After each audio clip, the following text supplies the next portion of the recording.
Hi friends, good morning. ఎలా ఉన్నారు? నాకు నేను నా ఫీలింగ్ అండి ఇది. దేవుడి నామంలో మీ అందరికీ మహిమ కలుగును గాక. నేను ఒక క్రిస్టియన్ని, అయినా మీకు ఒక చిన్న మాట చెప్పాలనుకుంటున్నాను.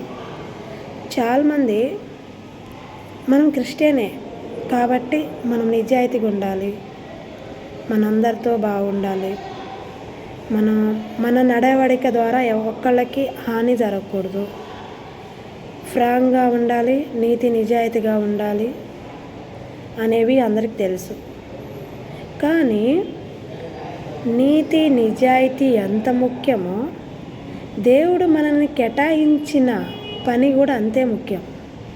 మనం దేవుడు బిడ్డలమని నువ్వు నేను అనుకుంటే సరిపోదు కదా. దేవుడు కూడా అనుకోవాలి తను నా బిడ్డ అని. అది ఎలా? డ్యూటీకి వస్తారు చాలామంది, వచ్చి బైబిల్ తీసుకుంటారు, పనికి వెళ్తారు, పని చేయరు, బైబిల్ తీసుకుంటారు.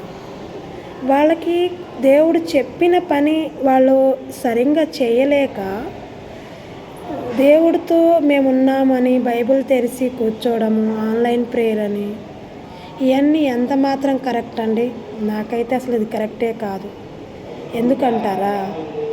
దేవుడు నాకు ఒక జాబ్ ఇచ్చాడు, ఆ జాబ్ నేను నీతి నిజాయితీగా చేయాలి. నేను చూసే నేను ఏ పని చేస్తున్నానో ఆ పనిలో నేను పర్ఫెక్ట్ అయి ఉండాలి. అలానే ప్రతి ఒక్క ఉద్యోగి అయినా, ఒక కార్మికులైనా, ఈ పని అయినా దేవుడు మన పనిని పట్టి ఆశీర్వదిస్తారు. మొన్న ఇలానేనండి, డ్యూటీ పనికి వచ్చారు, పని చేయకుండా బైబిల్ తీసుకున్నారు, చదువుతూనే ఉన్నారు. దేవుడు ఏమన్నాడు? మీరు చేసే పనిలో నన్ను జ్ఞాపకం తీర్చుకోమన్నారు, కానీ పని మానేసి నాతోనే ఉండమని చెప్పలేదు. ఫస్ట్ మనకి ఏ పని దేవుడు చెప్పాడో ఆ పని మనం ఖచ్చితంగా పూర్తి చేయాలండి. మనం పని పూర్తి చేయకుండా బైబిల్ పట్టుకొని ఆన్లైన్ పీరియడ్లని కూర్చుంటే మీతో పాటు వర్క్ చేసే వాళ్ళకి పని భారం అనేది ఎక్కువ అవుతుంది. అది మీరు గమనించాలి. అది ఎవరో చెప్పరండి. మనకి వయసు పెరిగే కొద్దీ దేవుడితో మనతో ఇంకా ప్రేమగా ఉండాలంటే మనం ఒక ప్రేయర్ఫుల్ అని మన పనికి వచ్చినప్పుడే ఎందుకు చూపించాలి? ఇంట్లో ఉన్నప్పుడు మీరు ప్రేయర్ చేసుకోవచ్చు.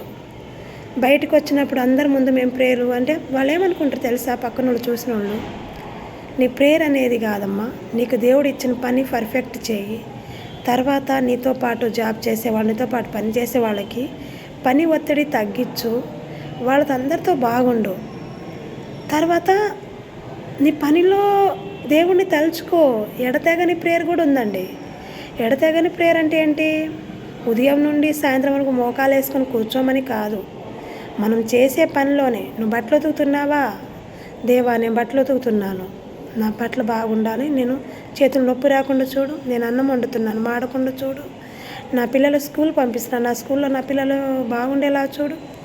మనం చేసే ప్రతి ఒక్క పనిలో దేవుణ్ణి తలుచుకోవడం ఎడతెగని ప్రేయరు. కానీ దేవుడు మనం కేటాయించిన పనిని మనం సక్రమంగా చేయకుండా మనం పని ఒత్తిడిని ఒకళ్ళ నెత్తిని వేసేసి వాళ్ళ చేత నిందలు మోపించుకోవడం అవసరమండి? ఎంతమంది చూడట్లేదు? మీరు ప్రేయర్ఫుల్ అనిపించుకోవడానికి తప్ప దేవుడితో మీరు నిజంగా ప్రేయర్లో ఉంటున్నారా? మేము ప్రేయర్ చేస్తాము, కానీ ఇలా కాదు. ఇంట్లో కూర్చొని చేసుకుంటాము. డ్యూటీకి వచ్చాక, పనికి వచ్చాక మా పని ఏంటో అదే చూస్తాము. ఏదైనా ఇంజెక్షన్ వేసేప్పుడు, ఒక ట్యాబ్లెట్ ఇచ్చేప్పుడు, ఒక పత్తి తీసేప్పుడు ఆ చేయనోళ్ళకి బాగుండాలి, పేషెంట్ బాగుండాలి, ఆ డాక్టర్ బాగుండాలి అని మనసులో తలుచుకుంటాం. కానీ బైబిల్ తీసుకొని కూర్చొని అదే మాదిరిగా చదవము, అదే మాదిరిగా అందరికీ చెప్పము.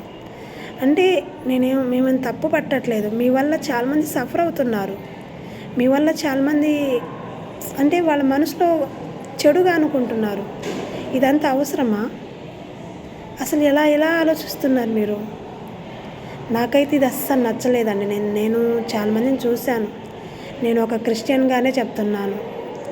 నాకే ఇంత బాధేస్తుందంటే ఇంకా మిగతా వాళ్ళ పరిస్థితి ఏంటి? మనం చూసుకొని 10 మంది దేవుడు నమ్ముకోవాలి. మనం చూసి చాలామంది అబ్బా, దేవుడు నమ్ముకుంటే ఇలా ఉంటారా అని అనుకోవాలి. అంతేగాని పనంతా మానేసి బైబిల్ పట్టుకొని మేము బైబిల్ పట్టుకున్నాము, మేము ప్రేయర్ చేసుకుంటాము అంటే అది కరెక్ట్ కాదండి. ముందు ప్రేరే, పనే. మనతో పాటు ముగ్గురు పనోళ్ళు ఉంటారు. మనతో కలిస్తేనే ముగ్గురు అవుతాం కదా. ఆ ముగ్గురికి సరిపడా పని ఉంటుంది.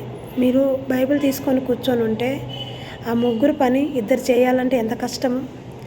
మీరు ముగ్గురు చకచక పని చేసేసి ఖాళీగా ఉన్న సమయంలో ఇది ఇలా, అమ్మ ఇది ఇలా అని ప్రేయర్ చేసుకోండి. దేవుడు దీవిస్తాడు. మనతో ఉన్న వాళ్ళు కూడా హ్యాపీగా ఉంటారు. నేను దాన్ని తప్పుగా మాట్లాడితే నాకు క్షమించండి అండి. ఎందుకంటే ఇది నాకు పెయిన్గా అనిపించింది, అందుకే చెప్తున్నాను. బాయ్.